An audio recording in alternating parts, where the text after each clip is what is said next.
मित्रांनो नमस्कार. आजच्या भागामध्ये खूप मोठा इंटरेस्टिंग ट्विस्ट घडला आहे. आता इकडं जी सावी आहे ती धैर्यासाठी तिथे येते किचनमध्येच नाश्ता बनवण्यासाठी. तेवढ्यात तिथे अवंती ही धैर्यासाठी नाश्ता बनवून ठेवते आणि ती उपीट वगैरे बनवून ठेवलेलं असतं. तर आता ती सावीला म्हणते की सावी तू फक्त घेऊन जा, मी सगळं बनवून ठेवलं आहे. तर सावी म्हणते की ठीक आहे वहिनी. आणि सावी आता ते ताट घेऊन जायला निघते आणि आता सावी धैर्याच्या रूममध्ये येते आणि धैर्याला म्हणत असते, धैर्य उठा ना, तुमच्यासाठी नाश्ता आणलाय, धैर्य उठा लवकर.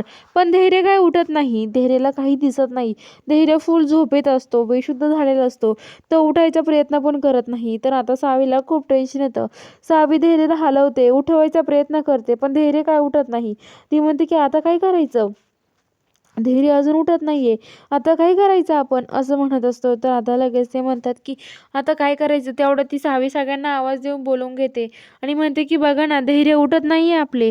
तेवढ्यात आता ते सगळेजण तिथे येतात आणि म्हणतात, धैर्यला काय झालं, धैर्य उठ ना. तेवढ्यात आता इरा म्हणते की हे हिच्यामुळे झालं असणार आहे, सावीमुळे. हिनेच धैर्यांना गोळ्या दिल्या होत्या चुकीच्या, हिनेच दुसऱ्याच गोळ्या दिल्या असेल धैर्यांना, त्यामुळेच हे रिॲक्शन आलं असणार आहे. तर आता लगेच सावी म्हणते, डॉक्टरांना बोलावा ना कोणतरी, प्लीज मदत करा ना. तेवढ्यात आता लगेच डॉक्टरांना ते बोलवतात आणि सावीची असते. सावी आता ती इराची गोळी दिली होती ना, ती गोळी दामिनी दाखवत असते. म्हणत असते, दामिनी मॅडम हे बघा, इराने ही गोळी धैर्यांना दिली होती. अहो ही गोळी नव्हती तरी तिने दिली आहे, आता काय करायचं. तर आता लगेच ते म्हणतात की काय. तर आता तेवढे ते डॉक्टर येतात आणि डॉक्टर आता चेक वगैरे करतात. डॉक्टर म्हणतात की हे बघा, तुम्ही यांना कोणत्या गोळ्या देत होत्या, मला ते गोळी दाखवा आधी. तर आता ते गोळी दाखवतात आणि आता ते गोळी बघितलं. डॉक्टर म्हणतात, कधीपासून देताय तुम्ही ही गोळी, मला सांगा पहिले, खरं खरं सांगा. तर आता सावी म्हणते की अहो कालपासून द्यायला लागले मी. तर आता लगेच म्हणतो की इकडं भास्करांनी ते डॉक्टरला खुणावतात. तेवढ्यात तो डॉक्टर म्हणतो की काही नाही काही नाही, द्या द्या.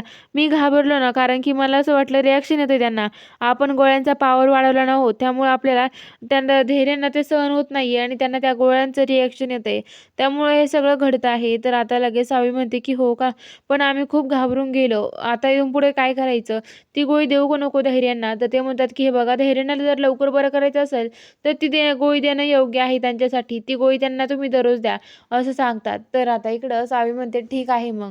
तर डॉक्टर म्हणतात चला येतो मी, आणि डॉक्टर तिथून जायला लागतात.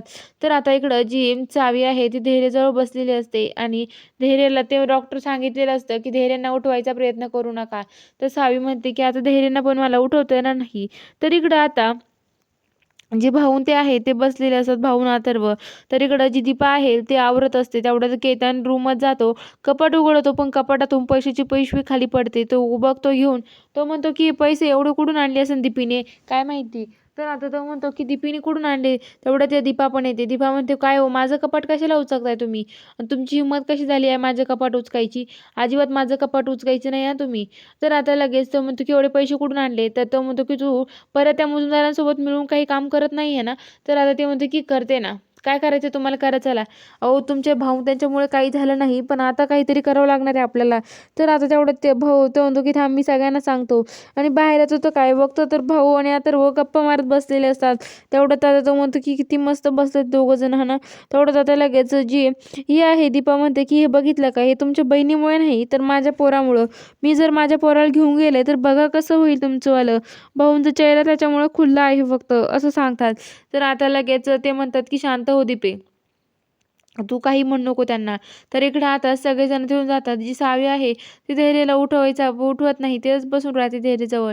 आणि आता इकडं जे भास्कर आणि विलास आहे ते एकमेकाला खुणवत असतात. दामिनी जी इरा आहे ती म्हणते की तुम पुढं माझ्या धैर्यांजवळ येऊ नको, मी धैर्यांची काळजी घेईल, मला जशी घेता येईल तशी, असं म्हणत असते. तर बघूया आता पुढील भागात काय घडणार आहे. बघायला चॅनलला सबस्क्राईब करा.